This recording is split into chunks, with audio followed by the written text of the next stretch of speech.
When a tranquil afternoon in the park spirals into an unexpected police encounter, a father's unwavering love and a child's pure innocence stand against the harsh weight of prejudice. It was a golden Sunday afternoon in Greenfield Park, Ohio. The sun draped its warmth over families gathered around picnic tables, the air filled with the carefree laughter of children soaring on swings, and couples meandering lazily beneath the sprawling arms of ancient oaks. Amidst this vibrant mosaic sat Darren and his 6-year-old daughter, Emma. Their simple lunch, peanut butter sandwiches, crisp apple slices, and a thermos brimming with cool lemonade, was spread out on a faded blue blanket, a quiet testament to uncomplicated joys. Darren chuckled as Emma animatedly shared her grand plans for first grade, her voice bubbling with excitement. Darren was the kind of father who made the little moments feel monumental. His easy laughter, the attentive way he listened, made Emma believe she was the center of his universe. Today was no exception.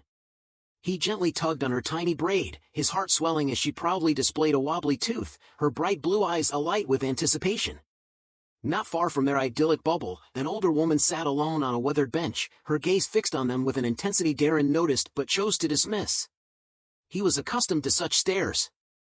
Being a black father to a white daughter often invited curious glances, some warm, some laced with something colder, harder to ignore.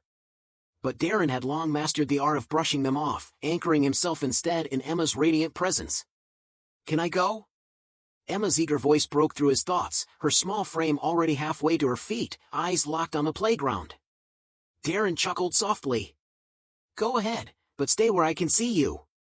She dashed off, her pink sneakers flashing as she raced toward the jungle gym, leaving Darren to savor the moment, blissfully unaware that the woman on the bench was quietly dialing 911.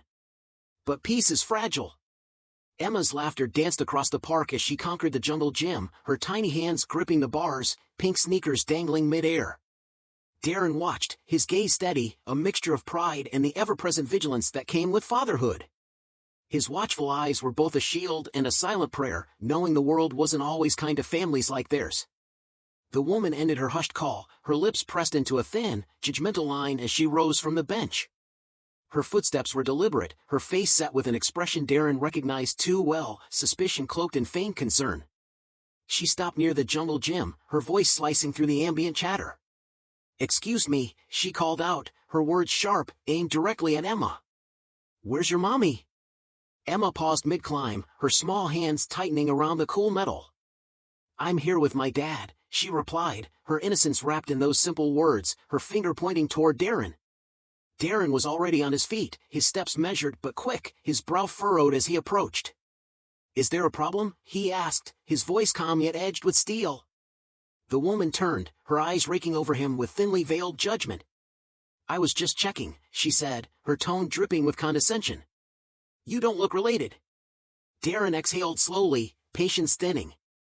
"She's my daughter," he stated plainly, his voice firm, unwavering. Emma sensed the shift, the tension crackling like static. She climbed down, rushing to Darren's side, her small hand slipping into his, seeking reassurance. The woman stood her ground, her arms folding tightly across her chest. "Well, you can't be too careful these days," she muttered, her eyes darting to Emma, searching for something, fear, distress, but finding only the comfort of a child next to her father. Darren knelt to Emma's level, his voice soft, a stark contrast to the rising tension. "Why don't you grab your water bottle, sweetheart?" "I'll be right here." Emma hesitated, her small face troubled, then nodded and trotted back to their blanket. The woman leaned closer, her voice dropping to a whisper filled with venom. "You can understand why this looks unusual. A man like you with a child like her." Darren straightened, his jaw tightening. "A father spending time with his daughter shouldn't look unusual," he replied, his words even, carved from quiet defiance. Before the confrontation could escalate, the distant wail of sirens fractured the park's normal hum. Darren's heart sank, a heavy weight settling in his chest. The woman's eyes flicked toward the parking lot, a flicker of satisfaction betraying her otherwise composed face. The sirens grew louder, pulling the attention of park-goers.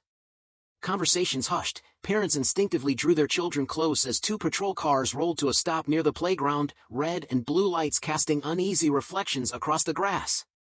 Darren stood tall, his stance calm but guarded. Emma sat frozen on the blanket, clutching her water bottle as if it held the power to steady her world. Two officers stepped out, their faces a mask of professional detachment. The woman who had called them hurried over, her gestures animated, her voice hushed but urgent. Darren watched, his chest tight, then took a steadying breath. He had to be the calm for Emma, the anchor in the storm. The male officer approached first, his hand resting lightly on his belt. "Sir, can we have a word?" he asked, polite but firm. Darren nodded. "Of course," he replied, his voice steady, eyes flicking briefly to Emma, offering her a small, reassuring nod. She didn't move, her wide eyes locked on him, her fingers white-knuckled around the bottle. The questions came, sharp and quick. "What's your name? What are you doing here? Who's the child?" Darren answered each one clearly, his patience stretched thin but his tone controlled. "She's my daughter," he said, his gaze unwavering. "Her name is Emma. We come here every weekend." The officer exchanged a glance with his partner, then nodded slightly. "We received a call about a possible abduction. The caller said the child doesn't appear to be related to you." Darren felt his chest tighten, but he forced the anger down. "She's adopted," he explained. "We've been a family since the day she was born. There's no story here, just a father and his daughter." Emma, her small body trembling, left the blanket and walked to Darren's side. "Daddy," she whispered, her voice fragile. The officer glanced down, his expression softening slightly. But the woman wasn't done. "Just check his story," she snapped, her voice sharp. "You can't be too careful." The female officer stepped forward. "We'll need some identification, sir." Darren nodded, moving deliberately as he pulled out his wallet. "This is my driver's license," he said, handing it over. "And this is a copy of Emma's adoption paperwork." He retrieved the folded document from his bag, his hand steady despite the turmoil raging beneath the surface. The officers exchanged another glance before reviewing the papers. The woman stood off to the side, arms crossed, her expression smug, as if vindicated. Darren ignored her, his focus solely on Emma, who clung to his leg, her fear palpable. But he knew the truth had a quiet power. The female officer carefully unfolded the adoption papers, her eyes scanning every line while her partner verified Darren's ID. Each second stretched, taut with tension. Darren stood still, his heart pounding, but his resolve unshaken. Darren's face was an impassive mask, betraying none of the storm quietly churning within. Emma clung tightly to his leg, her small fingers grasping the fabric like it was an anchor. She tilted her face upward, her wide eyes brimming with innocent fear. "Are we in trouble, Daddy?" she whispered, her voice a fragile thread. Darren crouched down beside her, his large hand smoothing her silky hair with a tenderness that belied the tension in his chest. "No, sweetheart," he murmured softly, his voice a comforting balm. "We're not in trouble." At last, the female officer looked up from the paperwork, her steely demeanor softening slightly as her eyes met Darren's. The rigid lines of professionalism eased into something that resembled understanding. "Everything checks out," she said, her tone more human now as she handed back the documents. "I'm sorry for the inconvenience, Mr. Johnson." The male officer gave a curt nod, adding, "Thank you for cooperating. It's clear there's nothing wrong here." But the woman who had called the police wasn't ready to let it go. She stepped forward, her voice sharp with indignation. "You're just going to leave it at that? Look at them! Doesn't this seem odd to you?" The female officer's expression hardened instantly, her voice laced with authority. "Ma'am, the documents are legitimate. There is no issue here." Darren exhaled slowly, relief trickling through him, though he kept his composure intact. Turning to the woman, he spoke evenly, his words carrying the weight of restrained emotion. "I understand the concern. But assumptions like these can cause real harm. My daughter doesn't deserve to feel unsafe just because our family doesn't look like what some people expect." Emma, still clinging to him, added quietly, "I love my daddy. He's the best." Her small voice pierced the thick tension, rippling through the crowd like a fragile echo. Suddenly, the park grew painfully silent. The woman faltered, her righteous indignation crumbling into something fragile, guilt, perhaps. Her gaze dropped to the ground, her shoulders sagging slightly under the invisible weight of her own actions. The onlookers began to shift, murmuring amongst themselves. Some glanced at Darren with quiet sympathy, others looked away, their faces tinged with shame. Slowly, the crowd dispersed, drifting back to their picnics and idle conversations, as if trying to pretend the spectacle had never happened. But for Darren, the damage lingered, etched into his heart.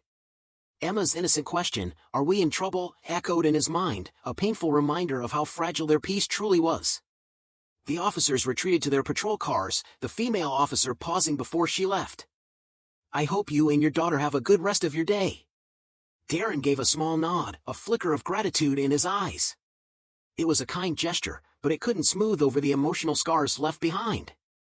Even as the patrol cars disappeared down the winding road, Darren knew the hardest part of the day still lay ahead, explaining to Emma why it had happened at all.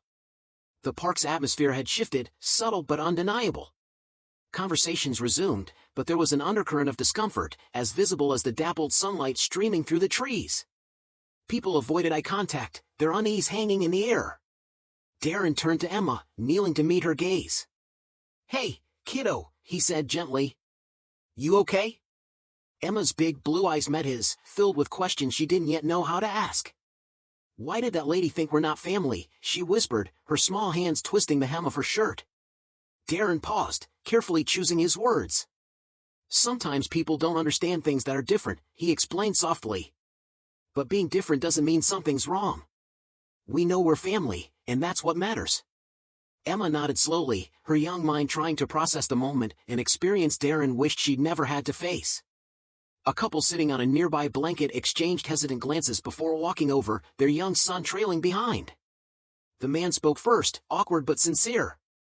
"Hey, I wanted to say I'm sorry for what happened. That was wrong." His wife chimed in, her voice warm and kind. "Your daughter's lucky to have you. You handled that so well." Darren managed a small, appreciative smile. "Thanks. I just hope next time people think twice before assuming the worst." More passersby offered quiet nods and fleeting smiles, small gestures, but meaningful. They didn't erase what had happened, yet they reminded Darren that not everyone viewed the world through the same narrow lens.